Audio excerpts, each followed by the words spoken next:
behind the scene لږ ماته د کرکټ مینوال ته ووایه پر دې تر شا د بشپړ غړیتوب اخیستلو داستان څه و؟ یوه خبره هان صاحب زه وکړم فل ممبرشپ کې زه همیشه چغې وهم او خلک راپورې خاندي هم افغانستان کرکټ بورډ ته فل ممبرشپ شفیق ستانکزی اخیستی دا ادعا بیخي تاسو کوئ په دا ادعا سل په سلو کې زه کوم دا فل ممبرشپ نه اصغر افغان اخیستی نه نبي ساخیل اخیستی نه راشد خان اخیستی نه کوم بل احمد محمود اخیستی دا فل ممبرشپ شفیق ستانکزی د مارانو له خولې نه راویستی ده او افغانستان ته یې ورکړی. ولې داسې غټه ادعا کوئ تاسو؟ ادعا ځکه کوم چې کله زه اجرایي رئیس شوم زما یادېږي زموږ اول AGM میټینګ و په سکاټلینډ کې نو د دې نړیوالې شورا کې هم ډېره ډسکرپنسي که ورته ووایو ما به همیشه د خلاف چغې وهلې چې ډېر زیات متفاوت رفتار ده فل ممبر لکه د ICC مالک او د اسوسییټ ممبر دویمه درجه رښتیا مه کوئ چې ورته وایي اسوسییټ و نو زه په شپږم قطار کې ودرېدم یو سل یو نیم سل کسانو عکس و ګروپ فوټو په شپږم قطار کې ودرېدم د اول قطار ماته داسې ډېر لرې نه ښکاره کېده ډېر زور یې مرک مالي انشاءالله دغه اول قطار ته به ځان رسوم یعنې دا په هغه لا اله الا الله محمد رسول الله سړی قسم وخوري عزم مې وکړم دغه اول قطار ته به ځان رسوم په دې کې زه غټ کریډټ څه ده ولسمشر ته هم ورکوم اشرف غني کله چې زه مقرر شوم جلالتاب ولسمشر زه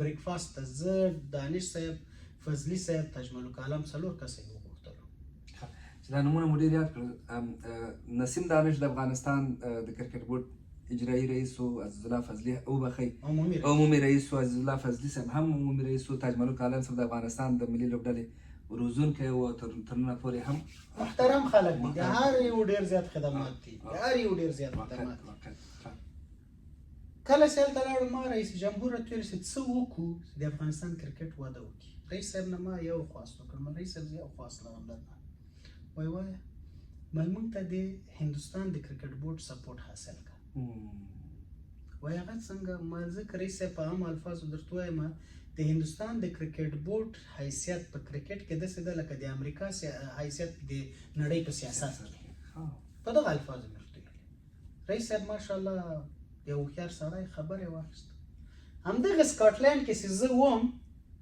د رئیس صاحب زنګ راغی ماته او راته ویلې چې 15 دقیقې بعد مودي پریس کانفرنس ورکوي ما یې تا پیغام شخصا مودي ته ورسوم اشرف غني ما ته زنګ راووهه جلالتمآب ولسمشر الله دې ته اوږد عمر ورکړي ده راته زنګ راووهه چې ما د تا پیغام مودي ته شخصا د ستا پیغام مې ورسو 15 دقیقې بعد پریس کانفرنس ته د شنګهای سمیټ و او دای به اعلان کړي چې د افغانستان کرکټ به دوی سپورټ کوي نو هماغه اوس پریس کانفرنس وکړه او مودي صاحب د افغانستان د کرکټ سپورټ اعلان یې وکړ له هغه نه بعد زما او د انوراګ ټاکور دوستي او چې د هند کرکټ بورډ مسؤل و د ما او دغه دوستي او د اړیکې شروع شو د افغانستان کرکټ بورډ سره هغوی لاس ورکړ او ما چې دا د هند نه مې دا تقاضا وکړه په اول میټینګ کې چې موږ ته هوم ګراوند راکړئ په ګریټر نویډا کې بیا هوم ګراوند ته زه او نسیم دانش دواړو سفر هم وکړ هند ته انوراګ ټاکور سره ملاقات وکړ او بیا هلته موږ د هوم ګراوند واخیسته دا یو خبره ځکه کوم چې د هند سپورټ موږ سره ترو اوټ لږه وخت تر ننه پورې شته د هند د کرکټ بورډ د افغانستان د کرکټ سره فل ممبرشپ سره سمه کرایټیریا چې کله موږ ولوستله ما دا لیده چې د افغانستان کرکټ بورډ د دې جوګه ده چې فل ممبر سي اما غټ چیلنج پکې شوی هان صاحب یو خو موږ د ترانزیکشن سایکل مابین کې د نړیوالې شورا ترانزیکشن سایکل 8 کاله کې 2015 نه شروع کېده په 2023 ختمېده په دې کې نړیوال جامونه د ښځو د نرانو انډر 19 نړیوال جامونه د ښځو د نرو کوالیفاینګ راونډز دا ټول را کلیکټ کېږي دا یو پیکیج خرڅوي اته کارو لپاره د اتو کلو لپاره دا یو په دې معنا چې د دې منځ کې نور بل شی نه ځي هیڅ شی نه کېږي دغه پیسې راخیستل کېږي او داسې دا په هماغه کومه فارموله چې دوی جوړه کړې په هماغه فارمولې باندې مختلفو بورډونو ته تقسیموي په هغې کې د افغانستان سهم معلوم چې موږ ته به 4 میلیونه وي که 4.2 میلیونه ډالر راکول دي کال که 3.څو ذهن کې مې دقیق اماونټ نشته. یو مشکل دا و. بل مشکل دا و چې د نړیوالې شورا په اساسنامه کې 11 فل ممبر بیخي جای نه درلوده. دا دویم مشکل. دغه لس غړي چې دي دا لس غړي دا ټول عمر لپاره همدغه لس غړي دي خلاص. کله چې ما اواز اوچت کړ ځکه بیا وایم ما اواز اوچت کړ، چغې مې جوړې کړلې، میټینګونه به مې وکړل، د عمومي رئیس به مې د ICC کېنوو، د بورډونو مشران به مې کړي. زه چېرته لاړ شم؟ د افغانستان ملي لوبډله ان ټرمز اف پارټیسپینټس، زه له زیمبابوې نه د ما لوبغاړي ډېر دي، له ویسټ انډیز نه مې ډېر دي، له نیوزیلینډ نه مې ډېر دي، د ان ټرمز اف لیدونکي د نیوزیلینډ نه مې لیدونکي ډېر دي، له اسټرالیا نه مې ډېر دي، له ویسټ انډیز نه مې ډېر دي، سټاران لرم، پرفارمنسز مې ته ګورې، تر اوسه پورې مې فرست کلاس کې شکست نه ده خوړلی، 14 میدانونه مې جوړ کړي دي، دغه مې ریپورټس دي، دغه عمره د ولس مینه ده له ما سره، دغه هر ځل بسې مونږ ګټونکي راتللو، دا ویډیوګانې به ما ټولو ته یو کس ته به مې لیږلې. زه له چا نه کم یم؟ ما ته پاتویره وکړئ څنګه مخکې لاړ شم؟ زه خو دې کې نشم درېدلی. ډیپلوماټیک جوابونه به یې راکول، خو بالاخره های پرفارمنس ډپارټمنټ سره د ICC کېناستم، هغوی یوه لاره موږ ته جوړه کړه که چېرته تاسو فرست کلاس میچونه وګټئ د آی کپ انټرکانټیننټل کپ چې هر څوک وګټي ټیسټ سټیټس اخیستی شي. دا خو یوه ګوډ نیوز راته راغی.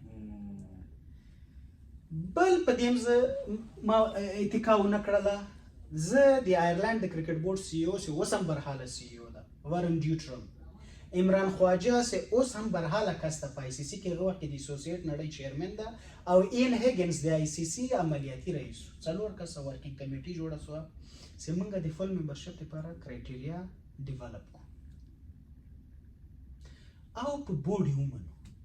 بیهایند د سین اسوسییټ دا ګوره لس فل ممبر دي، 19 اسوسییټ کنټریز دي. دا 19 اسوسییټ کنټریز ما په یوه خوله کړه چې افغانستان، آیرلینډ، سکاټلینډ، هالینډ، UAE، دا 5 داسې ملکونه دي چې دوی باید مخکې لاړ شي او موږ ته لاره راوښایي. نور څه شی وکړي دا خلک؟ 19 خولې ما یوه خوله کړلې په د ICC روم کې، دا کله به CGM کېده. نو obviously دوی غوږ ونیو، کرایټیریا ډیولپ شوله، کنسټیټیوشن امینډمنټس ډرافټ شول، دا عمران خواجه ډېر کار پکې وکړ.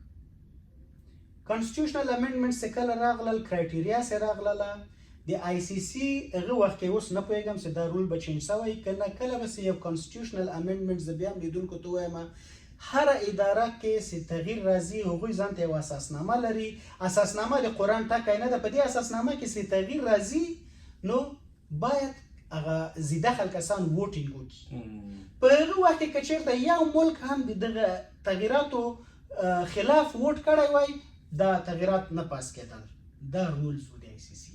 نو موږ باید 10 واړه بورډه کنوینس کړي وای تر څو د ICC په اساسنامه کې موږ تغییرات راوستی شو. ځکه چې 8 کالو پروسه الریډي تکمیل شوې وه. نو موږ چې تغییرات راوستل، په دې کې د هندوستان کرکټ بورډ غټ اعتراض دا و چې دوی تقریبا 125 میلیونه ډالر تاوان کوو بودیجې په اساس. سریلانکا او زیمبابوې او بنگلادیش دا هغه و چې موږ پرفارمنس کرایټیریا چې موږ د فل ممبرشپ یو دایمي ټاګ نه وي، باید ته کار ورته وکړې آف د فیلډ او آن فیلډ. آن فیلډ د تا ټیم باید پرفارمنس وکړي، آف د فیلډ باید ته پیسه وګټې، ته باید لوبغاړي پروډیوس کړې، اداره دې باید قوي وي، اساسنامې په مطابق لاړ شي، د پالیسانو مطابق دې لاړ شي او بزنس جنریټ کړي او لوبغاړي پروډیوس کړي. دا پرفارمنس په دې بنیاد باندې باید فل ممبرشپ یو لوبډلې ته او یو بورډ ته ورکړل شي.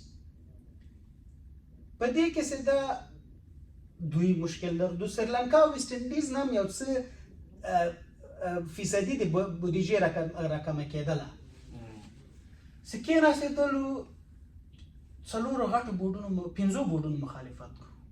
هماپسې بس ډېر زیات تبلیغات کېدل چې دا چکري ده او ډېر سفرونه کوي. دا سفرونه د ما په دغه بنیاد ول، دا ورکینګ کمیټي غړي او سفر د ما د کرکټ بورډ د بودیجې نه و، د ICC د بودیجې نه و.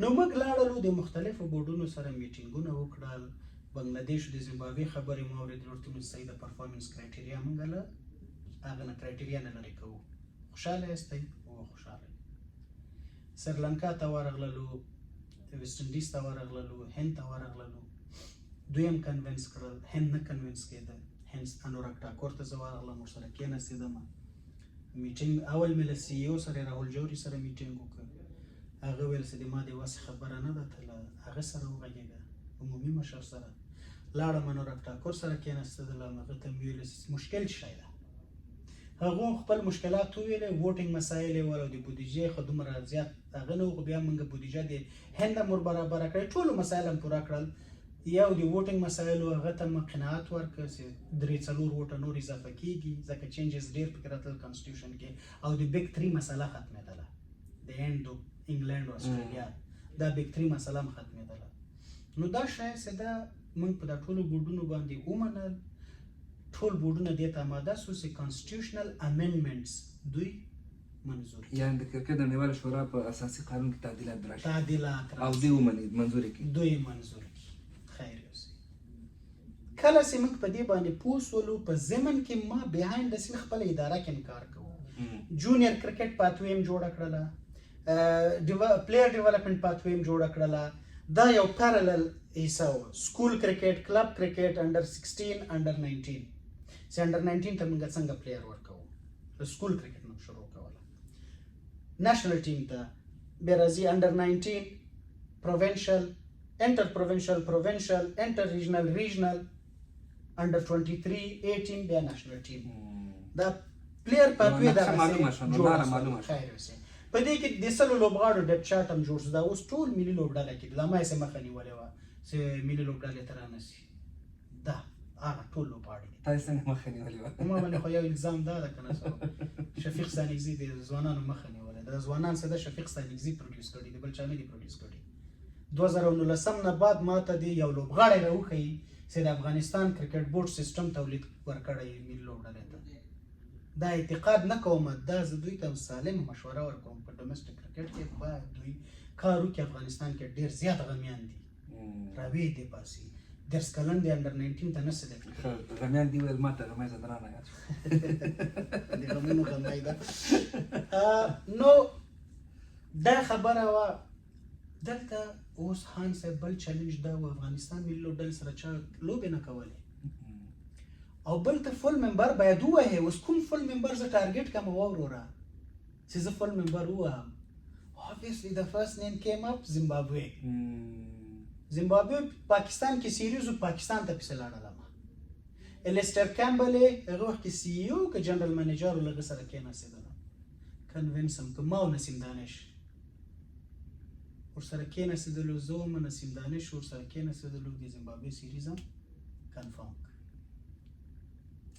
چې تاسو به ورځئ هلته موږ به ورځو زیمبابوې ته او له زیمبابوې به راځي موږ ته یعنې دوړخیزه سیریز مصارف به څوک ورکوي ته ورځم ته به یې راکوې که زه ته راځې زه به یې درته مصرفوم بایلاټرل سیم په سیم لکه دوه سیاله سره غږېږي داسې ورسره وغږېدل سیریز هم کنفارم کړ ډېر خوشحاله و زه دانش صاحب ډېر زیات خوشحاله او میډیا کې هم ډېر کش ورک تاج ملک به یو وخت کې قصه کوله وایي زه پریزیډنټ موګابي هغه وخت کې د زیمبابوې وایي هغه باید تاسو تقدیرنامه درکړي په زیمبابوې په ټول افغانانو وپېژندله خو د ما چل دا و چې زه مازې یو شکست ورکړم په زیمبابوې کې ټیم سلیکشن کېده نو دا راشد په هغه وخت کې د کوچیانو لوبډله پسې ملي لوبډلې ته 19 کلنې لوبډلې ته لاره پیدا کړې وه نو دولت احمدزي هغه وخت کې د جونیئر کرکټ مسؤلیت او د سلیکشن مسؤلیت ما ټوله ده ته ورکړی و دا ډیپ چارټ هم ټول مکمل ټالنټ آیډنټیفیکیشن پروګرام ده ته مسؤلیت ورکړی سه او ټیم یې ورکړی برجسته ټیم په هغه کې ورسره خالق داد نوري اوسې خالق داد نوري سترګې د لوبغاړو دپاره هغه ویل دا لوبغاړی ده بیا کس لوبغاړی ده نو کسان ما له خپلې تجربې نه پېژندله هم یې دغه مهم جابس مې دوی ته ورکړي ول مجاهد زدران ورسره خالق داد نوري ورسره خپل دولت احمدزی و نو ډېر ښه کار یې کوو د ما ته زنګ راووسې کله به م زه په دفتر کې یو لوبغاړی به سره به نکته نو ده به زنګ راوسې مشره چېرته یې په همدې الفاظو دولته ول دفتر کې مې بیرون راوځه کار مې درسم. نو زه به پوه یم ځای لوبغاړی راباندې ګوري. راووتلم باره کېناستېدلم، د انډر 19 ټرایل میچ لا روان و. نو مال وایه څوک راباندې ګوره وایي دومره کرکټر خو ته مې وپیژنې او سله وکړه. راشد راغی بالینګ یې شروع کړه. راشد راغی نه بیټسمین پک کوي چې نه کیپر مال دا هلک ته وایي و دا کمال ته پکې دا هلک خو مال ډېر مخکې سي وایي د زیمبابوې ټور ته یې درته پرپوز کوم که نه دا یې له انډر 19 کې ده. نو ما ورته ویلې مل دولت خان یې جنت ګل زوی سره وغږېږه. د اصغر ته مونږ د جنت ګل زوی وایو، پلار نوم یې ورته اخلو. مل په هغې رښتیا وګوره یې وارې مل په هغې یې وګوره وایي سمه ده. نو اصغر هم راغلی و، هغه ته یې نټ کې بالینګ کړی و. سلیکشن کمیټي راغله، د ما په کوټه کې کېناسته، میټینګ هم و. نو دا سلیکشن داسې کېده، سلیکشن کمیټه به د ما مخکې سلیکشن کوو چې کله به یې ټیم فاینل کړ بیا به یې چیرمن ته وړو، چیرمن به اپروف کوو.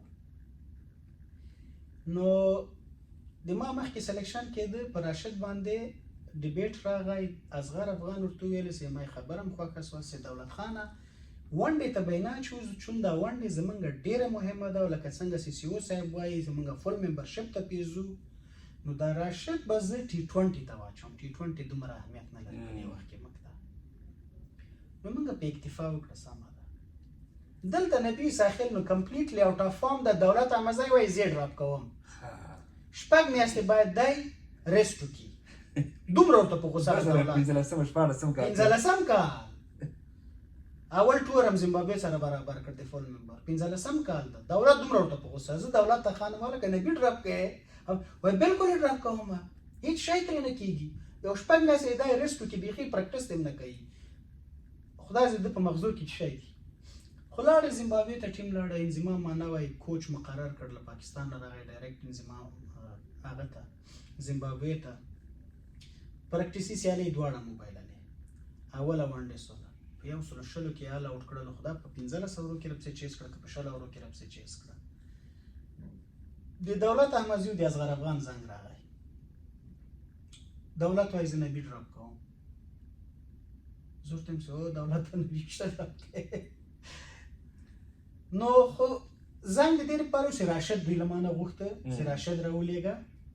نو ما ورته چې بالکل راشد به زه در ولېږم.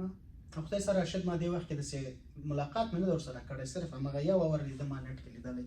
مل دا به زه در ولېږم بل وایي نبي ډراپ کوو. مل نبي مه ډراپ کوئ. اصغر ته مې ویلې مل اصغر داسې کار وکړه، نبي ته سبا 1 ډاون پوزیشن ورکړه او ورته وایه که دې سټاپ کړی و دا وکټ راخلم په دا ډډو یې در ماتوم. اول بال نه به شړق ورکوې. مل نبي ته دا ووایه، دا پلان ورکړه.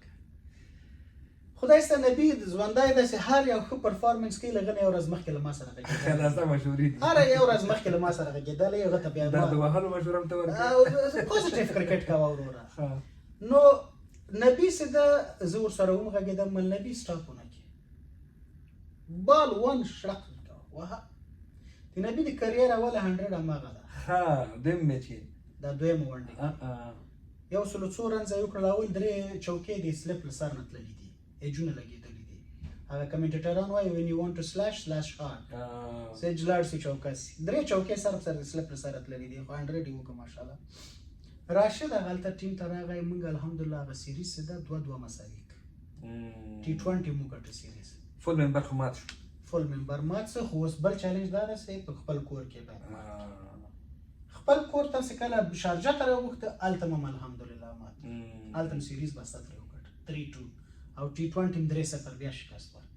دا کار اوس دلته دانش صاحب امریکا ته راغی، د ویسټ انډیز د کرکټ بورډ چیرمن یې ولیدل، هغه سره ډیل وکړ د ویسټ انډیز سیریز برابر سو. ویسټ انډیز ته راغله، ویسټ انډیز هم په ویسټ انډیز کې مات کړ. بنگلادیش ته راغلو، بنگلادیش هم په بنگلادیش کې مات کړ. د بنگلادیش سیریز کله استرالیا سي د بنگلادیش سیریز کانسل کړ. د بنگلادیش سی او د ما ډېر ښه ملګری و. د تبلیغانو جومات ته د جمعې لمانځه لپاره تللم، جامع ته دفتر نه ووتم. زنګ مې پسې ور ووهم، مل نظام استرالیا نه درځي، مل څه پروپوزل درته لرم. وایه مل موږ به درسو. دا خو ډېره ښه خبره ده. از یور ټیم اویلیبل؟ مل یس وی آر اویلیبل. لیټ می ګیټ بیک ټو یو. لاړم جمع مې وکړه، زه بېرته راغلم، وایبر کې راته میسج وکړ چې سیریز کنفرم. ملو کې زه پریس ریلیز درلېږم، دواړه میډیا ډپارټمنټ مې سره ټچ کړ، سیریز هم اعلان کړ. ورغلو بنگلاديش ته بنگلاديش کې شکست ورکړ نو 3 فول ممبره موږ ووهل دغه هغه بیخي جکس هان صاحب دلته اوس بل یو مشکل ده اوس وومن کرکټ هم نه درلود د ښځو کرکټ دا یو ډېره جنجالي قصه ده د ښځو کرکټ هم نه درلود نو د ښځو کرکټ ته هم لاره جوړول لابي کول پوهول انګلند له بورډ سره کېنه د استرالیا له بورډ سره کېنه له ICC سره کېنه کمټمنټ شو که دلته نیویارک ټایمز هم یو ډېره خرابه آرټیکل لیکلی و نو هغه مو هم سره ټیکل کړ خو څه به درته وایم د افغانستان د کرکټ بورډ د فل ممبرشپ د ټول سفر نه په اداره کې د افغانستان د کرکټ بورډ هیڅوک هم نه و خبر ځکه دا خبره موږ باید پټه ساتلې وای بیرون نه وای وتلی نه میډیا ته نه هیڅ چاته نه وای وتلی